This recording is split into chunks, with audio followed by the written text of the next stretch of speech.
I was raised to believe people should treat each other right, but a lot of the times they don't. Why won't you take care of your customer? What part of your job's done didn't you understand? Well, see, because you don't tell me my job's done. You're not a real taxi. Can you tell us who you're with? They'll lie, cheat, and steal from you. Sir, we'd like to talk to you about possible prosecution for selling a stolen car. They think nobody cares. Okay, turn the camera off right now. I care, and that's why TrustDALE Investigates.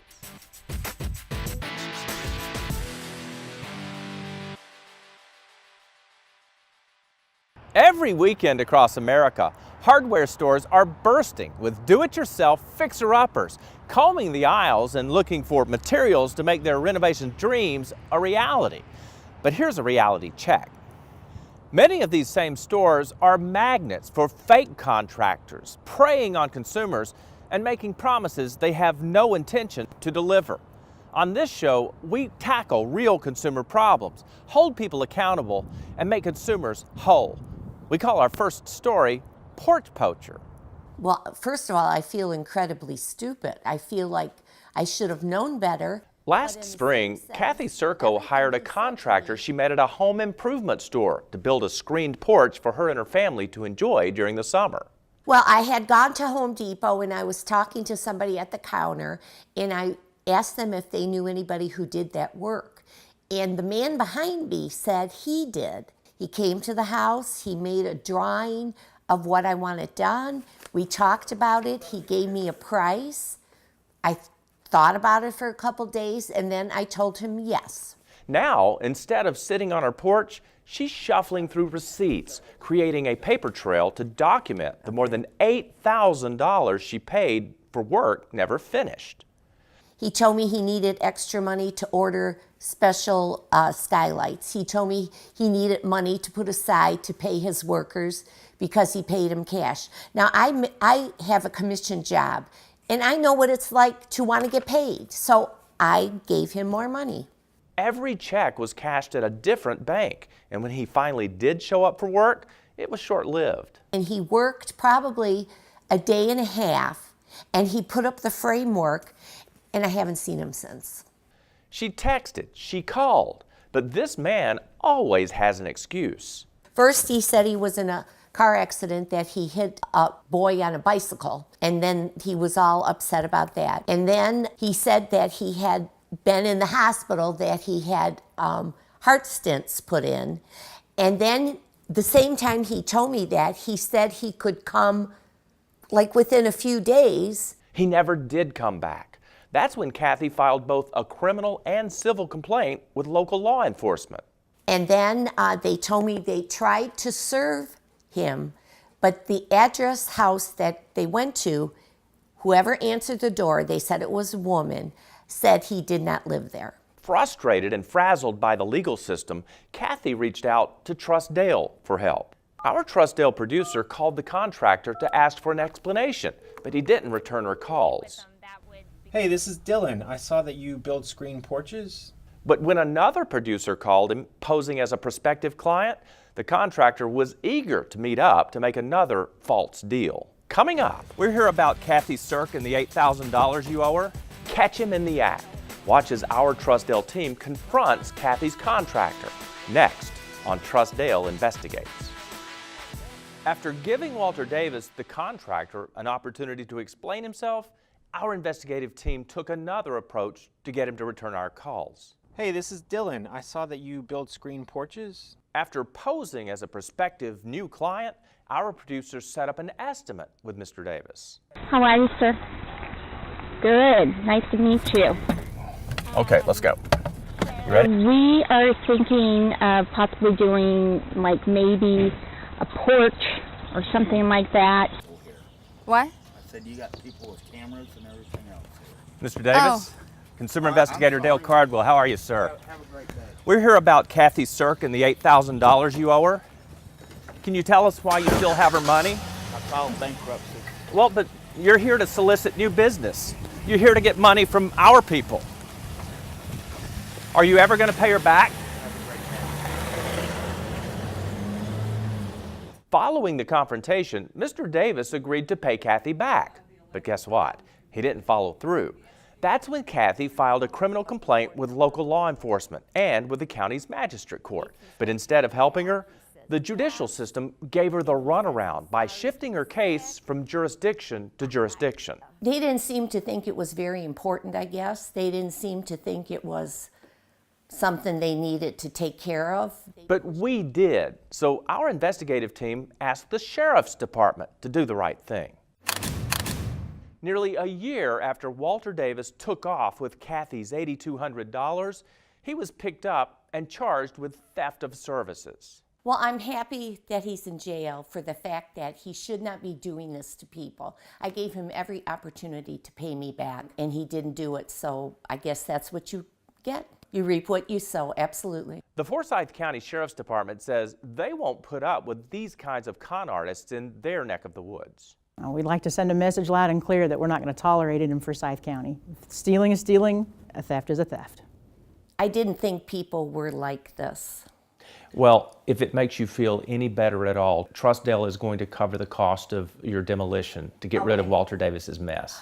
No, really? Yes. Oh my God, I can't believe that.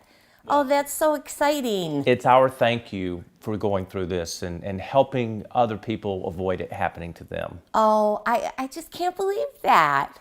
Thank you so much. Thank you, thank you, thank you. Not being able to make bail, Walter Davis sat on ice for nearly 2 months until he struck a plea deal and agreed to pay Kathy back the money he stole. If he fails to keep his promise, he could end up in the pen for up to 5 years.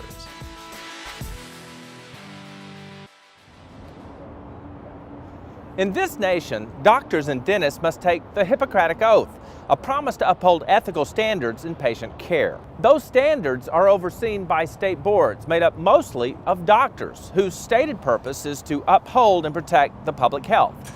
But in this case, patients tell us one of those boards seems intent on protecting its own. I had a broke tooth, talked to Dr. Ellison, he said that we couldn't repair it, he'd need to pull it, and I decided not to go with an implant, but a bridge. So. The bridge was temporary, meant to be replaced by a permanent in just 3 weeks. But 5 months later, I still don't have a permanent bridge. Ed Claxton's paid more than $900 to a dentist who then ditched his practice without telling his patients, taking money for a procedure he didn't complete.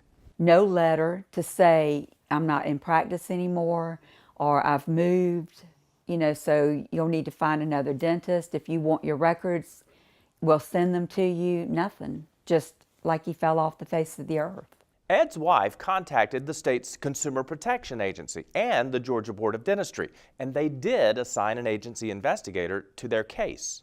He didn't really offer any assistance at all. In fact, everything that I said that I was going to do, like take him to small claims court or whatever, he told me that I would be wasting my time.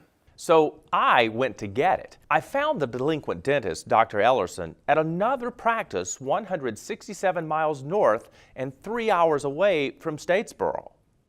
Dale Cardwell, consumer investigator Dale Cardwell, how are you? Once behind closed doors, I started asking questions. What happened? What went wrong in Statesboro? Well, it just, I really don't know. It just kept, the practice was dwindling, and so I had to find something else to supplement it. And when I did that, then a lot of people started leaving because I wasn't there all week, so it just kind of tanked. Is there a way that you could just simply give them their money back? Sure. Okay, I think they'd prefer that at this point. Yeah, that wouldn't be a problem. But it was a problem because he didn't keep his word. And I'm disappointed in the fact that I've had no support, not even from the Georgia Department of Dentistry, who I contacted. You must be thinking, how can a dentist go on practicing, much less have his license renewed, when he allegedly abandons patients and still owes them money? Wondering the same thing, we came here to the Georgia Board of Dentistry for answers. People of Georgia would like to know why Dr. J. Harvey Ellerson was allowed to renew his practice in December after he closed his practice in Statesboro, apparently abandoned his patients. We're just introducing the guests at the moment. I know who you are, thank you. But they still refused to answer the question.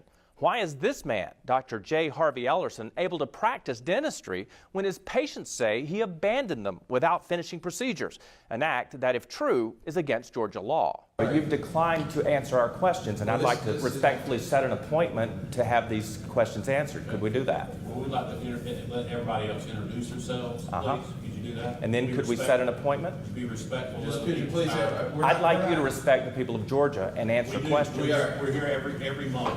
That's true. Each month, these board members, appointed by the governor, come together to oversee and, if necessary, discipline Georgia dentists. After nearly a year of investigating, the board is letting Dr. Ellerson keep his dental license, and they are apparently not requiring him to refund the money he took from his patients. He is required to take 4 hours of continuing education, and he's paying a fine of just $1,000, payable, to get this, the Georgia Board of Dentistry. He'd get more for jaywalking than he would for what he's done. Well, they actually should have made him pay the patients back at least what came out of pocket, but even back to the insurance company, because that's fraud to our insurance company. Yeah, if you do that to the insurance company, they'll put you in jail. So how can he get away with doing it? Despite the disappointment with the ruling, the Claxtons are thankful Dr. Ellerson and the Board of Dentistry has been put on notice. I honestly believe that if TrustDALE had not gone and contacted the Board of Dentistry, nothing would have been done. He wouldn't have been fined, nothing. According to the docket, Dr. Ellerson is also required to contact every patient within 60 days of his reprimand, telling them the practice is closed. If he doesn't, he risks losing his license. But 2 months later, the Claxtons are still waiting on their notification. Next, we'll show you how one consumer got caught on the wrong end of their car loan when her husband passed away. Don't let this happen to you. Basically, what you did was you took my truck for $29,000 and you gave it back to me for $52,000. That's what you did.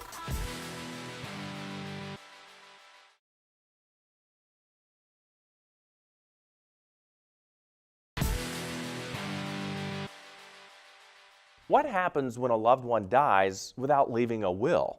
Listen and learn from this widow's experience, because this could happen to you. Because morally and ethically, we need to do what's right by people. I did what I was supposed to do. Harsh words from Donna Morell Speed. She's upset with the financial services division of Lexus, the luxury automaker who Donna feels took advantage of her. She and her husband Henry had been big fans of Lexus, purchasing several cars from them over the years. This is the other Lexus that we were in before we bought the new one. So when Henry began having multiple health problems that made it difficult for him to even get into a car, they decided to go big and got a Lexus SUV. It's a comfortable car. It works really well. I don't have any problems. It was much easier to transport Henry to his frequent doctor's appointments with the SUV. But after several years in a courageous battle, Henry sadly passed away. Take a part of me with you every day.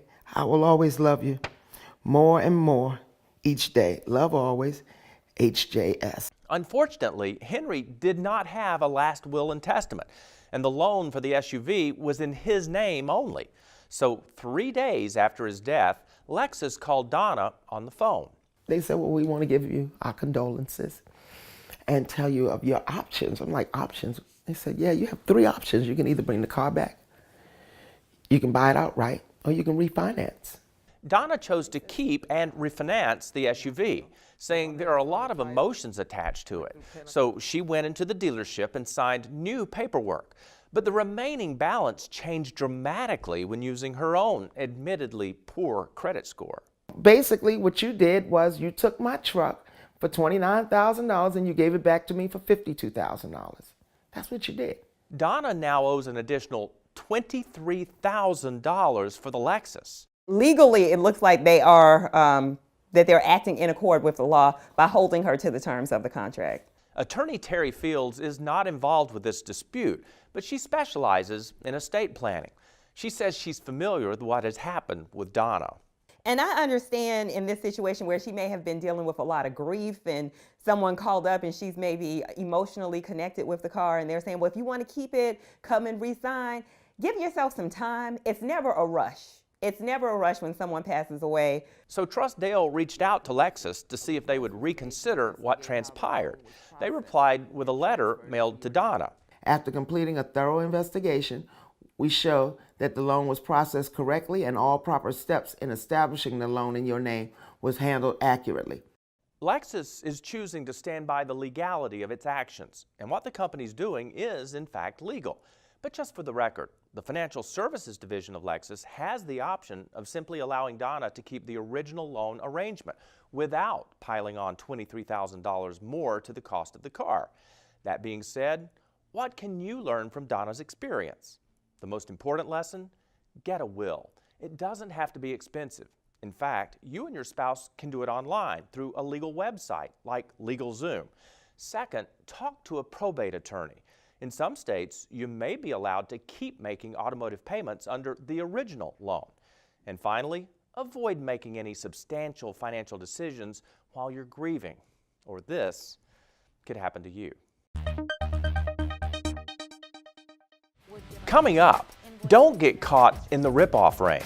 Moving can be a nightmare, even when you hire a reliable moving company. But what happens when the company you hire holds your belongings hostage? If you don't give us $1,000, there's nothing that you can do, and we're going to hold on to it. So either pay up or we keep your stuff. Moving a household is considered one of life's greatest stressors, even if you hire a reputable moving company. But what happens when you engage the wrong one? You may end up like this family, in the rip-off range.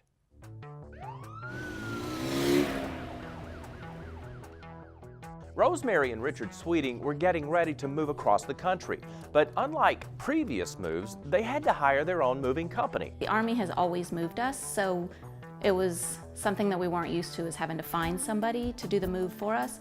So I filled out one of those online quotes trying to find out how much it cost. Soon enough, the Sweetings were bombarded with phone calls from a horde of different moving companies. When they finally chose a moving company, a representative came out to give a quote. He quoted us $3,000. And I said, well, does that include packing, unpacking? And he kept saying, if that's what you choose, then that's what we're going to do. The problem was, the Sweetings never got any of the paperwork they signed. They never would give us any invoices. They never gave us receipts. They kept saying, and I have it in the email, they kept saying, yeah, we'll get that to you. That should be coming right over. One mishap after another, and the Sweetings finally make their move to Atlanta. But the movers were nowhere to be found. The next day, the dispatcher called, I think he called Rosemary, and he said, well, you're gonna have to pay an additional $1,000 because that's what was on the paperwork. I mean, what am I gonna do? I mean, I want my stuff. It could take 2, 3, 4 weeks before you get your stuff. So they basically were like extorting us, basically. If you don't give us $1,000, there's nothing that you can do, and we're gonna hold on to it. So either pay up or we keep your stuff. The Sweetings did end up paying the extra $1,000, which brought their total price tag to more than twice the original estimate. So what do you need to know to avoid a similar problem? The best thing is to get everything in writing. So if you have it in writing, when you go to law enforcement or to the DOT, you have everything set. You have a written estimate, you have it in your possession. Should you ever give money in advance before you get your furniture back? Most companies will do like a 50% good faith. So they'll take 50% and then you give 50% on delivery. So the Sweetings hired a company that operates from another state. Is that a red flag? Yes, that is a big red flag because most brokers do estimates for all lower 48 states. And the people that show up aren't the people that you hired. They're just subcontractors. Correct, yes. So how can you avoid the rip-off range? First, hire a local company. That way you can check to see if they have a findable office and if they're truly legit. Second, get all estimates in writing. And if they won't give you paperwork prior to the move, don't let them do the job. Finally, check the Federal Motor Carrier Safety Administration website and your local state-governed moving site for tips and company ratings. Follow these smart buyer tips and don't get caught in the rip-off range. Now, we want to update you on our tiny house investigation. 2 years ago, Julie and Boyd Norris bought a tiny house kit from this man, Dave Radis. They paid nearly $24,000 to have it delivered from Georgia and built on their land in Texas, but it never happened. Rady's failed to fulfill the contract and refused to return their money. Yeah, when I met him face to face in Atlanta and asked him, where our house is and when he was going to deliver it, his total demeanor changed. And I saw the true Dave Radis. And I'm like, there's no way this guy is legit. Our TrustDALE team took on the Norrises' cause, helping them navigate the local legal system to bring Radis to justice. He is here today. He is here to plead guilty, admits there is a factual basis for this plea, and we are ready to go forward. My understanding is essentially Mr. Roddy's got into a position of robbing Peter to pay Paul. Charged with 2 counts of theft by conversion, Radis entered a plea of guilty. His sentence? 10 years probation, as long as he repays the money he stole from the Norrises. This is at least a step in the right direction, that he is guilty of felonies, but it should be more felonies that he committed that he should be convicted of as well.